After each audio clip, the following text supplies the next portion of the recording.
감동. 심플하죠. 감동이라는 이 제목을 가지고 여러분 함께 말씀을 나눠보도록 하겠습니다. 어때요? 뭐 제가 만든 건 아니고 퍼온 거예요. 뭔가 잘 만들었죠? 진짜 말을 안 해주는구나 오늘. 그래. 어쨌든 이 감동, 우리도 사실 감동 받을 때 이거 해요. 하죠? 안 하는데 안 해요. 안 해요. 어쨌든 여러분 감동이라는 말이 있잖아요. 우리가 잘 아는.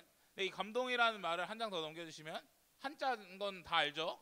그래서 느낄 감, 움직이 동, 마음이 뭔가 느껴서 움직인다. 무언가를 보고 느껴서 이 마음이 움직인다라는 것을 이야기합니다. 그래서 크게 느끼며 마음의 움직임이라는 이 단어의 정의를 내리고 있어요. 그러니까 뭔가 대상 보고 뭔가 느끼고 내 마음이 움직였다.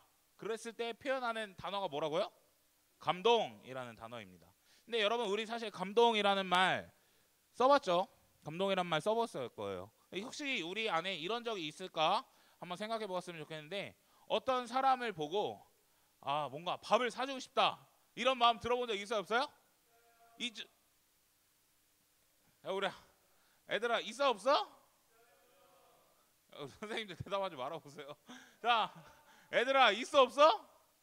있지. 누군가 분명히 누군가를 보고 이 사람 밥 한번 사주고 싶다 뭔가 이런 생각을 들어본 적이 분명히 있을 거예요. 뭔가 가난한 사람을 보았든지 뭐 이런 경우에라든지, 아니면 이 친구가 뭔가 나에게 너무 잘해줘서 나도 뭔가 감사의 마음을 베풀고 싶은 나머지 이 친구에게 무언가 해주고 싶다, 뭔가 식사를 대접하고 싶다, 뭐 이런 생각들이 들 때가 분명히 있을 거예요. 그러니까 무언가를 어쨌든 그것도 보고 마음이 움직이기 때문에 감동을 받고 행동을 했다, 이런 것을 이야기해 주는 거예요. 그러니까 뭐 밥이 아니더라도 이 사람 뭐 이렇게 챙겨주고 싶다, 뭔가 이 사람한테 이렇게 해주고 싶다, 다 그런 게 그 사람한테 마음이 가고 무언가 행동을 하게 되고, 이런 것들이 어떤 모습이 있기 때문에 그런 걸까? 뭔가 감동이 우리 안에 있기 때문에 무언가 행동하는 것을 보고 내 마음이 움직이고, 그리고 나의 행동도 하게 되는 게 감동이 있기 때문이다 라고 하는 거예요.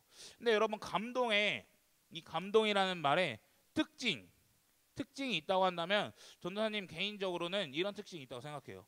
여러분 결국 감동을 받으면 아까 이야기했듯이 무언가 먹을 걸 사주든 뭘 해주든 내 거를 헌신하고 수고하고 내어주는 일을 하게 됩니다. 그렇죠? 그런데 그게 아깝지 않다라는 게 저는 특징이라고 생각해요. 감동의 특징. 뭔가 그 사람을 챙겨주고 싶으니까, 그 마음이 움직이니까 이렇게 챙겨주니까 그게 아까울 때도 있을 것 같긴 해.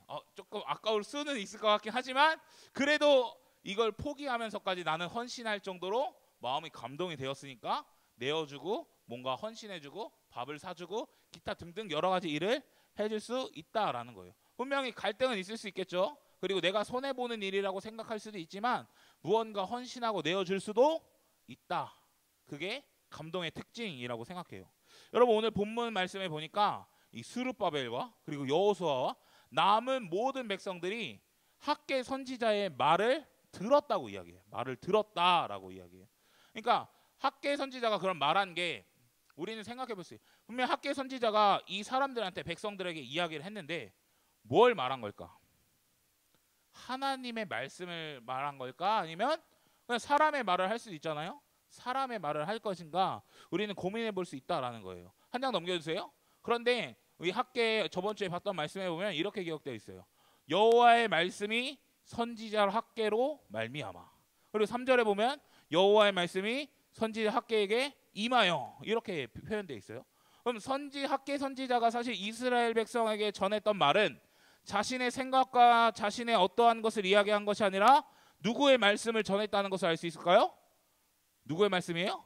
하나님의 말씀을 전했다. 이 여호와의 말씀을 전했다라는 것을 알 수 있다라는 거예요. 그러니 이 학개 선지자는 사실 어떤 역할이냐면 하나님의 말씀을 대언해주는 사람, 하나님의 말씀을 전달해주는 사람, 이 하나님의 말씀을 선포하는 사람의 역할을 했다라는 거죠. 그리고 오늘 본문 말씀에 보면, 오늘 본문 12절 말씀에 보면 하나님께서 학개 선지자를 보내서 여호와의 말씀을 듣게 했다라는 것을 알 수 있어요. 그러니까 이 학개 선지자를 통해 지금 사실 누구의 말씀이 전해지고 있는 거예요?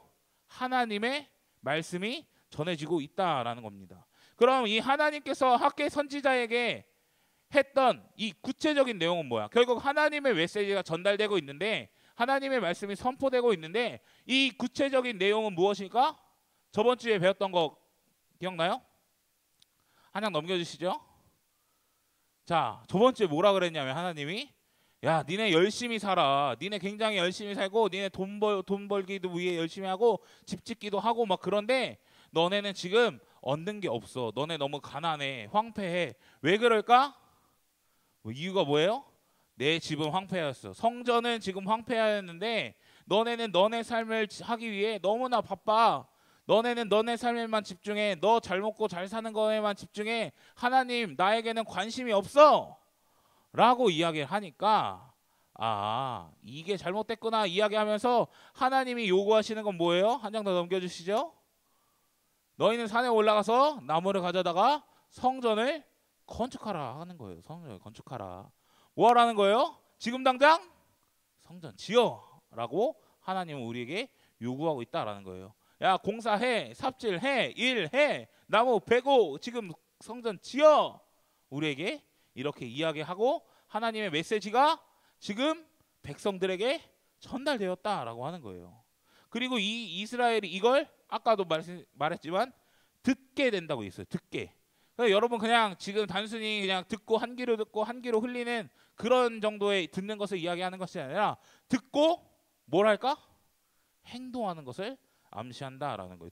듣고 행동한다. 그러니까 이 이스라엘 백성이 순종할 것을 암시하는 표현이 이 듣는다라는 표현이에요. 그리고 이런 표현이 있죠. 그들이 여호와를 경외한다고. 한 장 더 넘겨주시죠. 그리고 네, 잘못 만들었나? 한 번 더 넘겨주세요. 아, 네. 말씀 보면 여호와를 경외한다고 돼 있어요. 경외한다고. 근데 경외한다라는 히브리어 본 적 있어요? 히브리어. 구약 성경 기록된 히브리어인데 여호와를 경외한다라는 말이 이 맨 마지막 줄이에요. 맨 마지막 줄. 근데 우리 번역에서는 보이진 않지만 이게 경외하다는 단어거든요. 그리고 그들이 경외했다, 두려워했다 이런 표현입니다. 근데 이거는 백성이라는 단어예요. 그러니까 뭘 어떻게 번역하면 그리고 백성이 두려워했다. 이게 뭐냐면 여호와 이거거든요. 여호와고 이게 전치사 붙은 명사에서 어쨌든 어렵지만 얼굴 앞에서 이런 의미입니다. 그러니까 좀 생각을 해보면 그냥 경외했다 이런 게 아니라 어떤 의미를 좀 가지고 있냐면 그 백성이 여호와의 얼굴 앞에서 두려워했다 이런 표현이에요. 그냥 경외했다 뭐 이런 의미도 맞지만 좀 더 정확하게 이야기하면 이 얼굴 앞에서라는 게 난 참 중요한 것 같아요. 얼굴 앞에서. 여호와의 얼굴 앞에서 두려워했다. 여러분 지금 이스라엘 백성이 하나님을 만났어요? 얼굴을 봤어요? 아니에요. 지금 뭐가 임하게 된 거죠? 학계 선지자를 통해 뭐가 임한 거예요? 하나님의 말씀이 임했는데 하나님의 말씀이 임하는 그것을 통해 누굴 만나게 된 것처럼 이야기하는 거냐면 하나님을 만나게 되는 것을 이야기한다라는 거예요. 말씀을 통해 누구를 만나는 거예요? 하나님을 만난다. 여러분 말씀을 통해 누굴 만난다고요?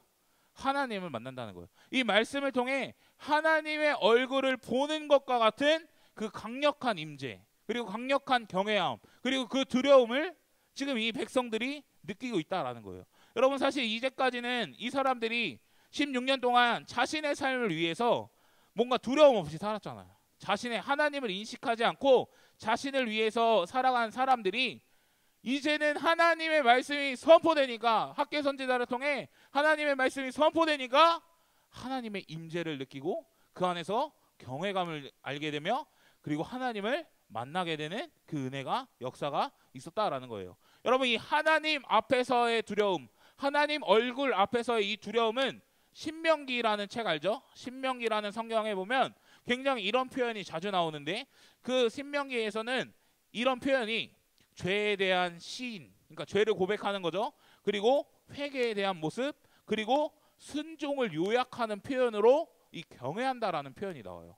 그러니까 지금도 이 사람들이 사실 이 경외한다라는 이 말에는 결국 어떤 의미가 들어있냐면 그들이 이제까지 자신의 삶을 살고 있었던 모습을 고백하고 회개하며 뭘 할 거라 순종할 것을 이야기해주고 있다라는 거예요. 이 경외함 안에 그 내용이 포함되어 있다라는 거예요. 결국엔 이제까지 자신을 위해 살았던 거, 하나님의 일에 관심이 없던 것을 회개하면서 이제는 바로 나무를 베어버리고 성전을 지으라는 하나님의 말씀에 순종할 것을 우리는 또 알 수 있다라는 거예요. 그렇게 이제 이를 뭔가 마음속에서 이제 꿈틀꿈틀 거리기 시작하는 거죠. 그리고 그때 하나님의 위로의 메시지가 하나 전달됩니다. 한 장 더 넘겨주시죠. 보면 이렇게 나와 있어요. 13절 말씀에 보면 내가 너희와 함께한다 라고 이야기하죠. 내가 너희와 함께한다. 여러분 얼마나 좋은 말이에요. 그렇죠? 하나님이 함께한다니까 얼마나 좋아요. 그런데 여러분 이 말이 하나님이 이제 너희랑 다시 함께 있으니까, 하나님이 너희와 임마누엘로 함께 계시니까 너네가 계획하는 그 공사, 너네가 진행하는 그 일이 척척척척 잘 진행될 거야 라고 이야기하는 것은 아니라는 거예요. 야 너네 무조건 이제 잘 될 거야, 하나님이 함께 하시니까 너네 무조건 승리할 거야, 이걸 보장하는 건 아니라는 거예요. 여러분 앞으로 이들은 또 수많은 이 시련을 겪어 나가야 돼. 이 고난을 계속해서 헤쳐나가야 되거든요. 근데 그에 따른 뭔가 희생이나 헌신이 이들에게 요구되잖아요.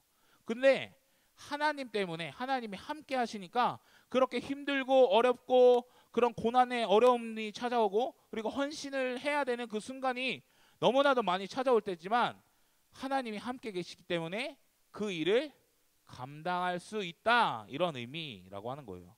여러분 저번에 했던 말씀 기억하죠? 하나 넘겨주시겠어요? 분명히 전도사님이 한번 설교했었습니다. 분명히 손을 약하게 하는 그 순간이 찾아와요. 고난이 찾아오고 힘들게 하고, 그러니까 어려워요. 하나님의 계획도 분명히 막히는 순간이 찾아와요. 그럼에도 불구하고 하나님이 함께 계셨기 때문에 그 일을 감당할 수 있다라고 하는 거예요.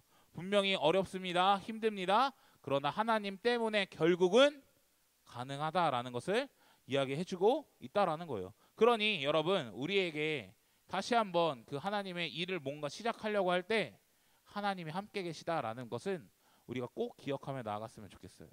하나님이 우리와 함께 하시기 때문에 어려우고 힘들고 슬퍼도 해낼 수 있다라는 것을 기억했으면 좋겠습니다. 그리고 14절의 말씀 중요한데요. 우리 14절 말씀은 같이 한번 읽어보았으면 좋겠습니다. 시작.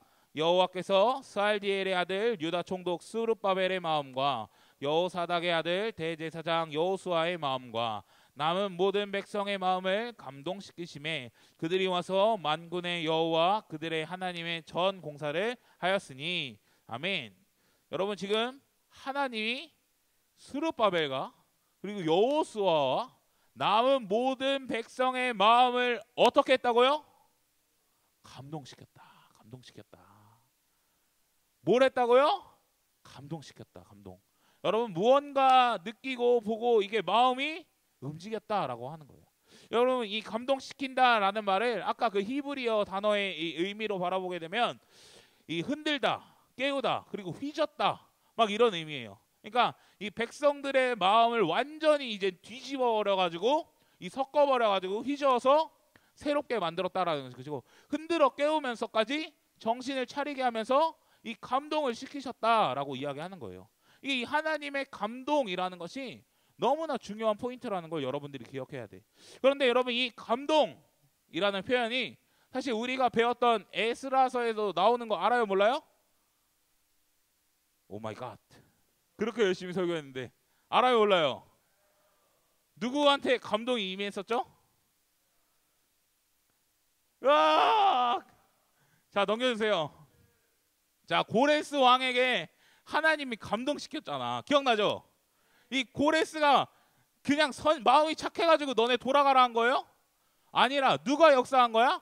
하나님이 역사했어요. 바사 왕 고레스의 마음을 하나님께서 감동시키셔가지고 흔들어버리고 마음을 휘저어버리고 이렇게 깨워가지고 감동을 시키셔가지고 보내줬다라고 하는 거예요. 그러니까 그 당시 최강의 나라 이 고레스라는 인물을 움직이시고 사용하시는 하나님의 이 위대한 능력을 우린 여기서 사실 바라볼 수 있는 거예요.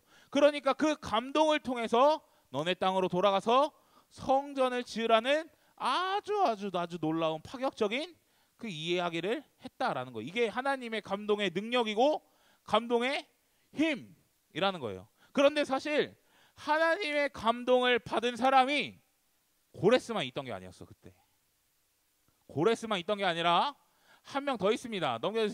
넘어갔네. 네. 이에 유다와 베냐민 족장들이 제사장들과 레위 사람들과 그 마음이 하나님께 뭘 받았다고요? 감동을 받았다고. 그러니까 이 이스라엘 백성이 하나님께 감동을 받았어요, 안 받았어요? 받았어요. 이 하나님의 감동을 받았다라는 거예요. 그러니까 이 사람들도 그럼 결국 돌아온 게 뭐야? 단순히 고레스 칙령이 있어서 돌아간 게 아니라 이 사람들도 감동을 받았다, 안 받았다? 감동을 받았다. 감동을 받고 성전 짓기로 결단한 사람이라는 거예요. 성전 건축했다고 이제는 짐 싸고 삽 들고 성전 지으러 가자 하면서 이 유다 땅으로 돌아왔다라고 하는 거예요. 여러분, 하나님의 감동으로 이 성전 공사하는 거 개고생이잖아요. 이 바벨론에서 그냥 살았으면 됐는데 이 개고생이잖아요. 근데 이 개고생의 과정을 결단하고 수고하고 헌신하며 이 사람들은 감동 때문에 떠났던 사람들이라고. 그러니까 이미 한번 이 하나님의 감동을 경험했던 사람이라는 거예요. 그런데 다시 한번 하나님께서는 그들의 마음을 또 어떻게 하십니까? 이제 학개 선지자를 통해서 감동시켰다라는 거예요. 그러니까 이 감동을 받으니까 이제는 어떻게 되는 거예요? 헌신하게 되는 거예요. 헌신하게. 뭔가 아깝고 내 삶을 돌아보는 거에 바쁘고 뭐 그럴 수 있지만 행동하고 이제는 성전을 짓는 일이 시작했다라고 말하는 거죠. 한 장 넘겨주시죠.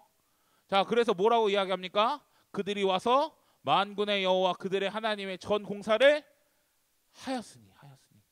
성전 공사 시작합니까? 안 합니까? 시작한다라는 거예요. 시작한다. 여러분, 분명히 이 사람들이 그때 감동을 받고 와서 야, 이제 성전 건축해야 돼. 그러면서 제단도 쌓고 막 예배도 드리고 기초를 놓고 막 이렇게 했는데 어떤 문제가 생겼었죠? 대적들이 나타나서 막았단 말이에요. 그러면서 몇 년 안 했냐면 16년을 안 했어. 16년 꽤 긴 시간이에요. 그런데 그거를 한 방에 뒤바꾸는 놀라운 일이 다시 한번 일어났다라는 거죠. 뭐 때문에? 하나님의 감동 때문에 일어났다라는 거예요. 여러분, 이게 얼마나 대단한 일이야. 성전에 집중하면 사실 자신의 삶을 돌보는 것도 힘들고 뭔가 공사도 빡세게 해야 되고 막 힘들고 많이 어려울 거예요. 어쨌든 노동을 해야 되기 때문에. 그런데 거기다가 오랜 세월 멈췄던 거를 다시 하는 거 너무나 힘든 일이라는 거예요. 그런데 하나님의 감동이 있으니까 다시 한번 시작한다라고 하는 것입니다. 여러분, 우리도 무언가 새롭게 시작하고 무언가 계속 움직이려고 하죠. 우리도 계속 막 뭐 하자고 전도사님 뭐 하자 그러고 막 하는데 여러분, 행동하지 않으려 할 수 있어요. 사실. 왜냐하면 우리 안에는 좀 내가 편하고 뭔가 나의 것을 계속 찾고 뭔가 해야 되는 건 알지만 하기 싫은 우리의 마음이 분명히 있다라는 거예요. 여러분, 사실 머릿속으로는 다 알죠. 교회 일 해야 되는 것도 알고 여러분 예배 드려야 되는 것도 알고 여러분 기도해야 하는 것도 알아요. 여러분 다 알아. 여기서 모르는 사람 없어. 그런데 하기 싫다. 그렇죠? 하기 싫어요. 귀찮으니까. 뭔가 내 삶이 없어질 수도 있으니까 하기 싫어요. 머리로는 아는데 행동하기 싫다고요. 사실 우리의 모습이 이스라엘 백성과 큰 차이가 없어요. 큰 차이가. 결국 나도 정말 냉철하게 돌아보면 내 삶을 쫓고 추구할 때가 너무나 많이 있다. 내 삶에 집중할 때가 너무나 많이 있다라는 거예요. 그런데 그들이 이제 다시 한번 삽을 들고 성전 공사를 할 수 있었던 그 이유는 하나님의 말씀에 반응할 수 있었던 그 이유는 무엇이냐면 하나예요. 하나. 딱 하나. 하나님의 마음이 하나님이 그들을 감동시키셨기 때문에 그들의 마음을 휘젓고 흔들어 깨웠기 때문에 그 일을 가능하다라는 거예요. 그러니까 성전 공사를 시작하는 거예요. 여러분, 그렇다면 지금 우리에게도 사실 절실하게 필요한 게 있다면 다시 한번 뭔가 예배를 세우고 내 삶을 바꾸고 공동체를 세우고 기도하고 헌신하고 충성해야 되는 거 다 알지만 행동이 안 된다면 우리에게 필요한 것은 하나님의 감동이 필요하다라는 거예요. 하나님의 감동으로 우리는 다시 한번 리뉴얼할 수 있고 다시 한번 헌신을 결단할 수 있다라는 거예요. 이걸 넘어가서 이거를 좀 넘어가서 여러분들에게 살아가면서 누군가에게 사랑을 베푸는 일, 헌신을 하는 일, 나눠주는 일 다 마찬가지예요. 뭐가 있어야 돼요? 감동이 있어야 됩니다. 여러분 어제 교회에서 공사했어요. 공사까지는 아니고 폐기물 다 치웠으니 한번 넘겨주시겠어요? PPT를. 식당 막 했거든요. 막 장난 아니죠? 전도사님이 한 이 정도는 뜯었던 것 같아. 감사합니다. 막 와가지고 와 이게 했어요. 여기도 여러분 여기 다 폐허고 뭐 공터였던 거 알죠? 다 누군가의 피땀 눈물이 쏟아져가지고 이 공간이 지금 막 만들어지고 막 이런 건데 여기 한 성도님들 한 25분 정도 오셨거든요. 이게 개고생 아니에요? 인정? 인정이냐? 개고생이잖아 솔직히. 그런데 왜 이런 개고생을 할까요? 성도님들이. 저는 그런 생각을 했어요. 어저께 보면서 나 우리 성도님들 왜 나오셨을까? 집에서 발 닦고 자면 얼마나 좋아. 그냥 TV 보면 얼마나 좋아. 나 더글로리 이제 보기 시작했는데 나 그것이 보고 싶은데 그거 보고 있으면 좋잖아요. 그런데 내가 평신도라면 나는 왔을까 안 왔을까 계속 고민했어요. 일하면서. 난 왔을까 안 왔을까? 내가 전도사가 아니었다면 왔을까 안 왔을까? 안 왔다. 나는 더글로리 보고 있었다 분명히. 그런데 계속 생각해서 이 사람들 왜 왔을까? 왜냐하면 우리 교회 작업 환경이 좋지 않아요. 여기 다 지하고 막 이래서 막 먼지 장난 아니에요. 막 나 얼굴 마스크 벗으면 막 여기 시커매져 있고 막 이래고 막 석탄 공장 들어갔다 온 것 같아. 막 이렇게 막 될 정도로 먼지도 많고 막 그랬는데 이분들이 왜 그렇게 했을까? 감동. 이 교회를 사랑하는 그 마음, 이 공간을 사랑하는 그 마음, 결국 하나님을 사랑하는 그 마음이 있어서 난 좀 감동이 있어서 이 자리 가운데 나오지 않았나 이런 생각이 좀 많이 들었습니다. 근데 그렇게 수고하고 헌신하는 걸 보니까 나도 감동이 또 되더라고. 교회를 진짜 사랑하시는구나. 분명히 누군가는 책임의식 때문에 맡은 직분 때문에 오신 분들도 분명히 있을 거예요. 근데 그렇다 하더라도 사실 안 오자고 하면 안 올 수 있는 거잖아. 그런데도 불구하고 온다라는 게 대단하다. 그리고 정말 감동이 되셨구나. 이 교회를 너무나 사랑하시는구나. 그리고 그런 모습 때문에 나도 감동을 받고 조금은 더 열심히 했다라는 거예요. 그러니까 감동이 중요하다라는 거예요. 그래서 여러분 우리 기도할 때 좀 이렇게 기도했으면 좋겠습니다. 하나님의 감동을 좀 달라고 좀 기도했으면 좋겠어요. 머리는 알아요. 분명히 여러분 이제 머리는 다 압니다. 에스라 4장까지만 했어도 여러분 제가 뭘 얘기하고 싶은지 다 알았을 거예요. 그런데 행동해야 하는 것도 알고 머리도 다 알고 선신해야 되는 것도 아는데 그리고 우리가 무언가 행동하고 결정하고 무언가 시작해야 되는데 나의 것을 내려놓고 있지 못하고 있다면 우리는 이렇게 기도해야 돼요. 하나님의 감동을 주십시오. 하나님 나의 마음을 좀 새롭게 바꿔주십시오. 지금 내 마음이 굳어 있는데 딱딱하게 굳어 있는데 내 마음과 생각 뭔가 이성적으로 판단하고 생각하는 그 마음들을 내려놓게 하시고 하나님의 마음의 그 감동으로 채워주시옵소서. 우리는 이렇게 기도해야 된다라는 거예요. 여러분 그렇게 기도합시다. 하나님의 감동을 좀 달라고 기도했으면 좋겠어요. 그리고 그 하나님의 감동이 정말 진하게 우리에게 밀려올 때 우리는 헌신할 수 있을 것이고 기도할 수 있을 것이고 정말 우리가 주구장창 외치는 그 리뉴얼 예배를 새롭게 하고 공동체를 세우고 여러분들의 삶을 새롭게 세워가는 일에 아마 하나님의 은혜가 함께할 것을 여러분 믿음으로 고백하며 나아갔으면 좋겠습니다. 그래서 이 하나님의 이 감동을 간절히 사모하고 구하며 나아갔으면 좋겠습니다. 그런데 여러분 15절 말씀해 보면 이 하나님의 감동이라는 게 진짜 빡센 은혜, 진짜 엄청난 은혜라고 생각이 들어요. 하나 보여주시죠. 벌써 여기까지 왔네. 안 되는데. 자, 그때 15절만 보면 이래요. 그때는 다리오 왕 제2년 여섯째 달 24일이었어요. 여러분 학계는 이게 보면은 이게 무엇이 대단해요 이럴 수 있는데 학계 1장은요 여러분 학계 선지자가 하나님의 말씀을 듣고 전달했던 첫 번째 메시지예요. 그리고 오늘 읽었던 12절부터는 그 백성들의 반응이 나오는 거거든요. 그런데 1장 1절에 이 하나님의 메시지가 언제 임했냐, 이게 너무 중요한데 뭐라고 기록되어 있냐면 여섯째 달 초하루 6월 1일이에요. 6월 1일. 그런데 성전 공사를 언제 시작했어요? 6월 24일 날 시작했어요. 불과 3주, 약 3주 정도의 시간, 한 달이 안 되는 시간에 이제 하나님의 말씀이 임해버려가지고 그 하나님의 감동이 돼버려가지고 16년 동안 멈춰있던 성전 공사를 시작했다라는 거예요. 진짜 개빡센 은혜 아니에요 이거? 진짜? 그러니까 이 하나님의 이 감동, 우리 안에 있어야 될까 안 있어야 될까? 있어야 된다. 이러면 여러분, 우리에게도 이런 감동이 있어서 뭔가 3주 안에는 좀 어쨌든 뭐 믿음으로 선포해야죠. 3주 안에 정말 우리도 정말 이런 뭐 엄청난 거를 뭔가 해낼 수 있는 마음과 결단이 우리 안에 생겼으면 좋겠습니다. 아멘. 아멘. 고빈아, 아멘. 오케이, 좋아요. 그러니까 이 감동이 있을 때 헌신하고 수고하고 이 삽 들고 이제 공사를 시작할 수 있다라는 거예요. 감동 중요해요, 안 중요해요? 중요해요. 이 감동이 여러분 우리 안에 정말 충만해서 또 교회를 세우고 공동체를 세우고 또 사랑하고 봉사하고 헌신하고 충성하면서 하나님 앞에 나아갈 수 있는 우리 청소년교회 친구들에게 되기를 예수님의 이름으로 간절히 축복합니다. 아멘.